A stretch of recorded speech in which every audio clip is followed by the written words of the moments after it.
the same solemn oath our forebears prescribed nearly a century and 3/4 ago.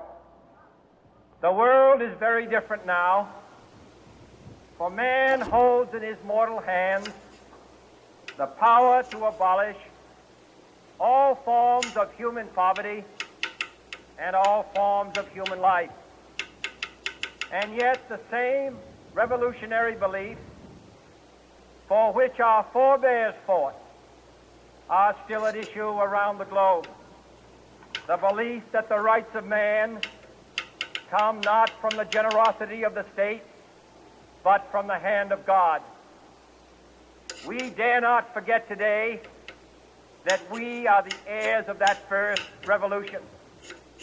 Let the word go forth from this time and place to friend and foe alike that the torch has been passed to a new generation of Americans born in this century, tempered by war, disciplined by a hard and bitter peace, proud of our ancient heritage, and unwilling to witness or permit the slow undoing of those human rights to which this nation has always been committed and to which we are committed today at home and around the world.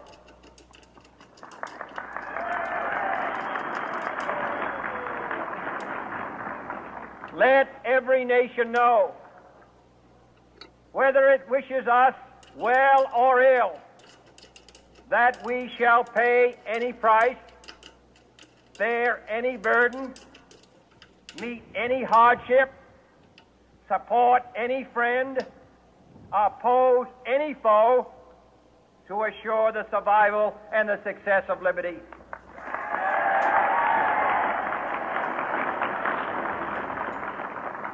This much we pledge and more. To those old allies whose cultural and spiritual origins we share, we pledge the loyalty of faithful friends. United, there is little we cannot do in a host of cooperative ventures. Divided, there is little we can do, for we dare not meet a powerful challenge at odds and split asunder.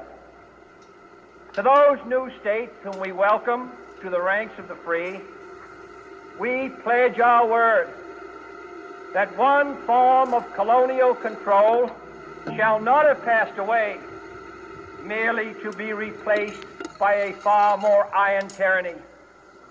We shall not always expect to find them supporting our view, but we shall always hope to find them strongly supporting their own freedom, and to remember that in the past, those who foolishly sought power by riding the back of the tiger ended up inside.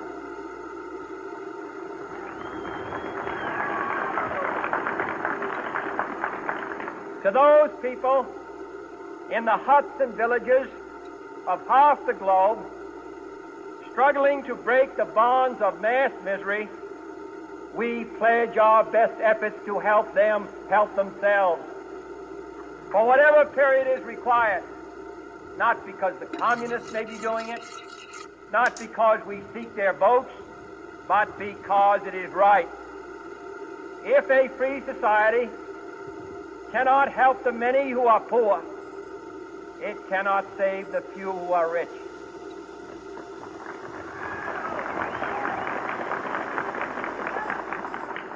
To our sister republics south of our border, we offer a special pledge to convert our good words into good deeds, in a new alliance for progress, to assist free men and free governments in casting off the chains of poverty. But this peaceful revolution of hope cannot become the prey of hostile powers.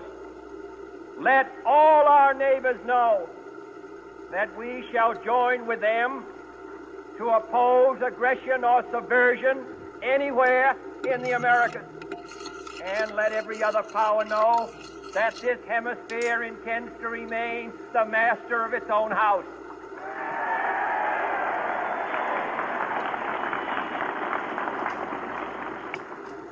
To that World Assembly of Sovereign States, the United Nations, our last best hope, in an age where the instruments of war have far outpaced the instruments of peace, we renew our pledge of support to prevent it from becoming merely a forum for invective, to strengthen its shield of the new and the weak, and to enlarge the area in which its writ may run. Finally, to those nations who would make themselves our adversary, we offer not a pledge, but a request that both sides begin anew the quest for peace.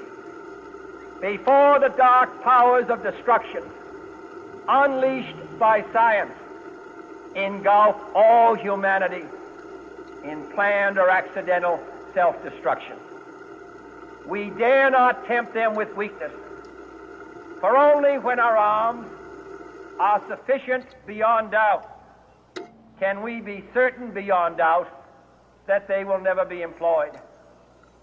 But neither can two great and powerful groups of nations take comfort from our present course, both sides overburdened by the cost of modern weapons, both rightly alarmed by the steady spread of the deadly atom, yet both racing to alter that uncertain balance of terror that stays the hand of mankind's final war. So let us begin anew, remembering on both sides that civility is not a sign of weakness, and sincerity is always subject to proof. Let us never negotiate out of fear, but let us never fear to negotiate.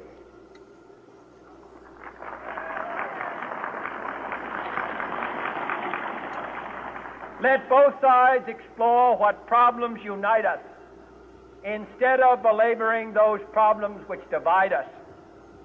Let both sides, for the first time, formulate serious and precise proposals for the inspection and control of arms, and bring the absolute power to destroy other nations under the absolute control of all nations.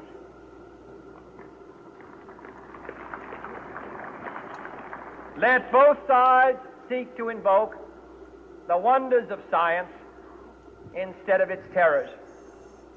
Together, let us explore the stars, conquer the desert, eradicate disease, tap the ocean depth, and encourage the arts and commerce.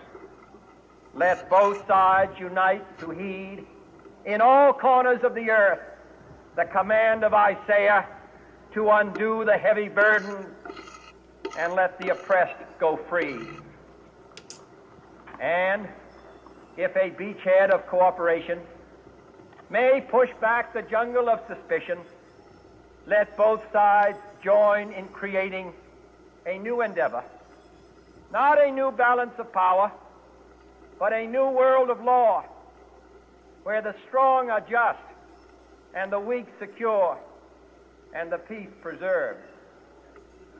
All this will not be finished in the first 100 days, nor will it be finished in the first 1,000 days, nor in the life of this administration, nor even perhaps in our lifetime on this planet.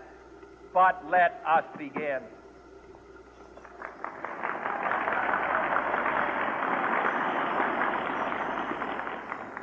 In your hands, my fellow citizens, more than mine, will rest the final success or failure of our course. Since this country was founded, each generation of Americans has been summoned to give testimony to its national loyalty. The graves of young Americans who answered the call to service surround the globe. Now the trumpet summons us again, not as a call to bear arms, though arms we need, not as a call to battle, though in battle we are, but a call to bear the burden of a long twilight struggle, year in and year out, rejoicing in hope, patient in tribulation, a struggle against the common enemies of man, tyranny, poverty, disease, and war itself. Can we forge against these enemies a grand and global alliance, north and south, east and west, that can assure a more fruitful life for all mankind? Will you join in that historic effort?